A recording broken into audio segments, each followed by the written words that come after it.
Unleashing human potential, the revolution beyond money.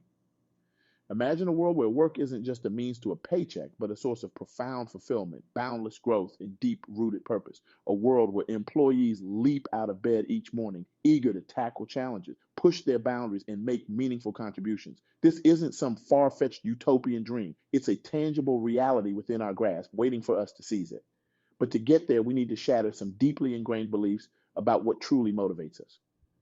Today, I have the extraordinary privilege of sharing with you the groundbreaking insights from my recent interview with Portia Johnson, a visionary leader who's not just changing businesses, she's transforming lives and reshaping our fundamental understanding of human potential. Portia's work is nothing short of revolutionary, challenging the very foundations of how we think about motivation, productivity, and the essence of work itself. Her ideas aren't just theories, they're a clarion call for a radical reimagining of our workplaces and, by extension, our society. For decades, no, for centuries, we've operated under a flawed assumption, an assumption so deeply rooted in our collective psyche that questioning it feels almost sacrilegious. This assumption that money is the ultimate motivator. We've built entire economic systems, compensation structures, and corporate cultures around this belief. It's the air we breathe in the business world, so pervasive that we hardly notice it anymore. But what if I told you that this cornerstone of modern business practice is fundamentally, catastrophically wrong? Let that sink in for a moment. Feel the weight of that statement. It's shocking, isn't it? It goes against everything we've been taught, everything we think we know about how the world works. But here's the kicker, it's true, and the evidence is overwhelming. Let's start with a provocative question that strikes at the heart of this issue. What if paying people more actually leads to worse performance? I can almost hear the collective gasp. It sounds preposterous, doesn't it? It flies in the face of common sense. But that's exactly what the research is telling us. When it comes to tasks that require creativity, problem solving, and innovative thinking, the very skills that are most valuable in our modern economy, traditional financial incentives not only fail to improve performance, they can actively hinder it. This isn't just theory. It's not some academic thought experiment. It's backed by rigorous scientific studies and real world examples. In one particularly striking experiment, participants were given a puzzle to solve. One group was offered a substantial monetary reward for quick completion, while the other wasn't. The results? The group motivated by money took, on average, 3.5 minutes longer to solve the puzzle. This pattern has been replicated across various studies and in different contexts. But why? Why does money, which seems like such an obvious motivator, fail us when it comes to complex creative tasks? The answer lies in the very nature of human motivation itself. When we're driven purely by external rewards, we tend to narrow our focus. We become so fixated on the prize that we miss the innovative solutions that often come from thinking outside the box.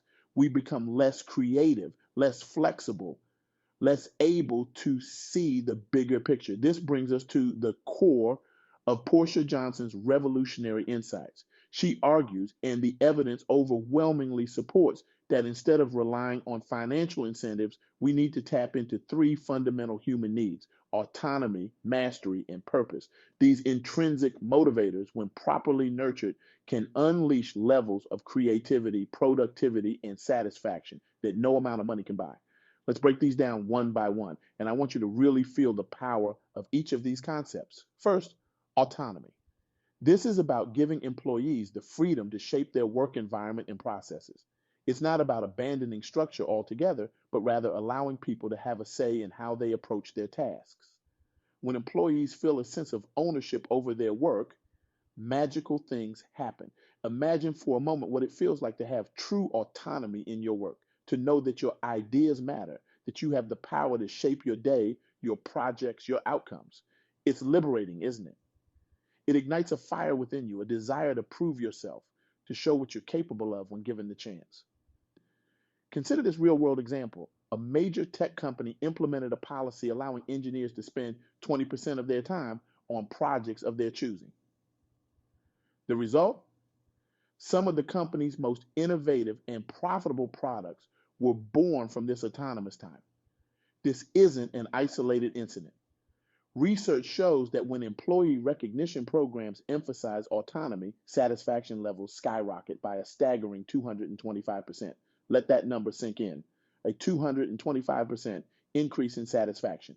Not 20%, not 50%, but 225%. That's the power of autonomy. Next, let's talk about mastery. This is the human drive to get better at what we do. It's about continuous improvement, skill development, and the satisfaction that comes from conquering challenges. In a world where technology is constantly evolving, the ability to learn and adapt is more crucial than ever.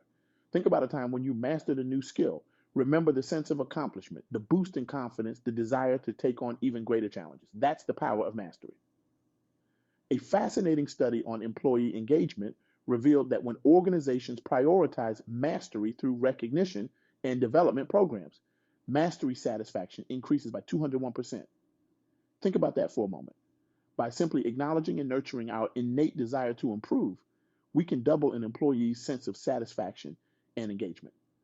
Lastly, and perhaps most importantly, we have purpose. This is about connecting our daily work to something larger than ourselves. It's the understanding that what we do matters, that it contributes to a greater good. When employees feel a sense of purpose, they're not just working for a paycheck, they're working towards a meaningful goal. The power of purpose cannot be overstated. Companies that prioritize purpose over profits often end up outperforming their competitors in the long run. Why? Because purpose-driven employees are more engaged, more creative, and more resilient in the face of challenges. Imagine waking up every morning knowing that your work is making a real difference in the world, that you're not just pushing papers or meeting quotas, but contributing to something meaningful, something that will outlast you. That's the power of purpose. Now, I can almost hear the skeptics among you. You might be thinking, this all sounds great in theory, but how does it work in practice? How can we implement these ideas in the real world? Let me share with you a powerful example that illustrates the transformative potential of these principles. There's a company, let's call it Innovate Corp, that was struggling with high turnover rates and declining productivity. They were losing their best talent to competitors and morale was at an all-time low. Their initial response was to throw money at the problem, offering higher salaries and bigger bonuses, but it didn't work. That's when they decided to radically overhaul their approach, guided by the principles of autonomy, mastery, and purpose. They implemented flexible working hours, allowing employees to choose when and where they worked, as long as they met their objectives. They introduced a robust learning and development program, encouraging employees to spend a portion of their time acquiring new skills. And they revamped their mission statement, clearly articulating how each role contributed to the company's larger goals and societal impact. The results were nothing short of extraordinary. Within a year, employee turnover dropped by 67%. Productivity soared, with the company launching more successful products in the following 18 months than they had in the previous 5 years combined. Employee satisfaction scores reached record highs, and the company started attracting top talent from across the industry. But here's the kicker. They achieved all of this without significantly increasing their salary budget. By tapping into these deeper motivators, they created an environment where people wanted to come to work, wanted to give their best, and felt a genuine connection to their jobs. This isn't an isolated case. Companies across various industries are waking up to the power of intrinsic motivation. From tech giants to small startups, organizations that prioritize autonomy, mastery, and purpose are seeing remarkable results. Now, I want to be clear, this doesn't mean that fair compensation isn't important. Of course it is. But once we reach a level of financial security, these deeper motivators become far more powerful in driving performance and satisfaction. So, what does this mean for you? Whether you're a CEO, a manager, or an employee, there are profound implications here. If you're in a leadership position, it's time to rethink your approach to motivation. Ask yourself, are you giving your team enough autonomy? Are you providing opportunities for mastery? Have you clearly articulated the purpose behind your work? For employees, it's about recognizing what truly drives you. Are you in a role that allows you to exercise autonomy? Do you have opportunities to grow and improve? Can you connect your daily tasks to a larger purpose? If not, it might be time to have a conversation with your manager or to seek out opportunities that align better with these fundamental needs. The beauty of this approach is that it's a win-win. Employees become more fulfilled, engaged, and productive. Companies benefit from increased innovation, lower turnover, and better performance. And society as a whole gains from having more people doing work that matters, that challenges them, and that they're passionate about. But let me be clear, this isn't about implementing a few superficial changes. It's about a fundamental shift in how we think about work and motivation. It requires courage, creativity, and a willingness to challenge long held assumptions.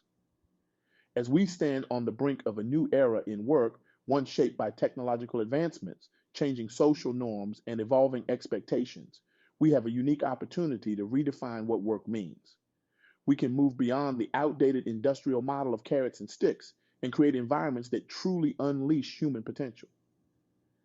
Imagine a world where Monday mornings are met with excitement rather than dread, where work is a source of joy, growth, and meaning, where businesses thrive not by extracting value from their employees, but by creating the conditions for them to flourish. This isn't just a feel good fantasy, it's a practical, evidence based approach that has the power to transform our workplaces, our economies, and our lives. But it starts with each of us. It starts with questioning our assumptions, with having the courage to try new approaches, and with recognizing the profound human need for autonomy, mastery, and purpose. Let me share another powerful example with you. There's a software company, let's call them code crafters, that was struggling with a major project. They were behind schedule, over budget, and morale was at an all time low. The traditional approach would have been to crack the whip, impose longer hours, and maybe offer a bonus for on time completion. Instead, inspired by these principles, they took a radically different approach. They gave the team complete autonomy over how to tackle the project. They brought in expert mentors to help team members master new skills. And they spent time connecting the project to the company's larger mission of creating software that makes people's lives easier. The results? Not only did they complete the project on time and under budget, but the final product was far superior to anything they had produced before. Team members reported feeling more engaged, more satisfied, and more committed to the company than ever before. This is the power of tapping into intrinsic motivation. It's not just about getting the job done, it's about unleashing human potential in ways we never thought possible. But here's the thing, this approach requires a fundamental shift in how we think about leadership. It's not about control, it's about empowerment. It's not about micromanagement, it's about setting a vision and letting people find their own path to achieve it. This shift can be scary. It requires trust. It requires letting go of old habits and embracing uncertainty. But the rewards are immeasurable. Think about your own life for a moment. Think about the times when you felt most alive, most engaged, most fulfilled in your work. I bet it wasn't when you were chasing a bonus or a promotion. It was when you were working on something you cared about, when you had the freedom to approach it in your own way, when you were growing and learning, and when you felt that your work mattered. That's what we're talking about here. That's the kind of work environment we can create if we have the courage to embrace these principles. Now, I can hear some of you thinking, but what about accountability? What about results? We can't just let people do whatever they want. And you're right, this isn't about abandoning all structure or accountability. It's about finding a new way to achieve results, a way that taps into the best of human nature rather than trying to control or coerce it. It's about setting clear expectations and then giving people the freedom to meet those expectations in their own way. It's about providing the resources and support people need to grow and improve. And it's about connecting individual efforts to a larger purpose that gives meaning to the work. This approach isn't just more humane, it's more effective. Study after study has shown that organizations that embrace these principles outperform those that rely on traditional carrot and stick approaches. But here's the challenge, and it's a big one. Implementing these ideas requires us to unlearn much of what we think we know about management and motivation. It requires us to let go of control, to trust our people, to be vulnerable. It requires leaders to shift from being commanders to being enablers, from giving orders to asking questions, from providing answers to fostering environments where people can find their own answers. This is not easy. It goes against many of our instincts. It can feel risky. But the alternative, continuing with systems that we know don't work, that stifle creativity and engagement, that treat humans like cogs in a machine, is far riskier. We're standing at a crossroads. The old models of work are breaking down. The pandemic has accelerated trends that were already in motion, forcing us to rethink how we work, where we work, and why we work. We have a choice. We can try to cling to the old ways, to double down on control and coercion, or we can embrace this new understanding of human motivation and create workplaces that truly bring out the best in people. The choice seems clear to me, but it's not an easy one. It requires courage, it requires vision, it requires a willingness to challenge the status quo and to imagine a different way of working and leading. So here's my challenge to you: whether you're a CEO, a team leader, or an individual contributor, I want you to think about how you can incorporate these principles into your work and your organization. If you're a leader, ask yourself, how can I give my team more autonomy? How can I create opportunities for mastery? How can I connect our work to a larger purpose? If you're an employee, ask yourself, how can I take more ownership of my work? How can I seek out opportunities for growth and learning? How can I connect my daily tasks to the larger mission of my organization? And for all of us, let's commit to having conversations about these ideas. Let's challenge the assumption that money is the best motivator. Let's explore new ways of working that bring out the best in ourselves and others. Because here's the thing: this isn't just about improving business outcomes, it's about creating a world where work enriches our lives, where it challenges us to grow, and where it connects us to something larger than ourselves. It's about recognizing that when we tap into these fundamental human needs for autonomy, mastery, and purpose, we don't just become better workers, we become better, more fulfilled human beings. The future of work is not about more money, more perks, or more fancy titles. It's about creating environments where people can be their best selves, where they can grow, contribute, and find meaning. And that future is within our grasp, but it won't happen by itself. It requires each of us to take action, to be willing to experiment, to challenge old assumptions, and to imagine new possibilities. So I leave you with this question: what one thing can you do today to bring more autonomy, mastery, or purpose into your work or the work of those around you? The answer to that question could be the first step in transforming not just your career, but your entire approach to life. It could be the first step in creating a workplace in a world where human potential is truly unleashed. The choice is yours. The time is now. Let's create a future of work that we can all be excited about. A future where work isn't just something we do to make a living, but an integral part of living a fulfilling life. Thank you.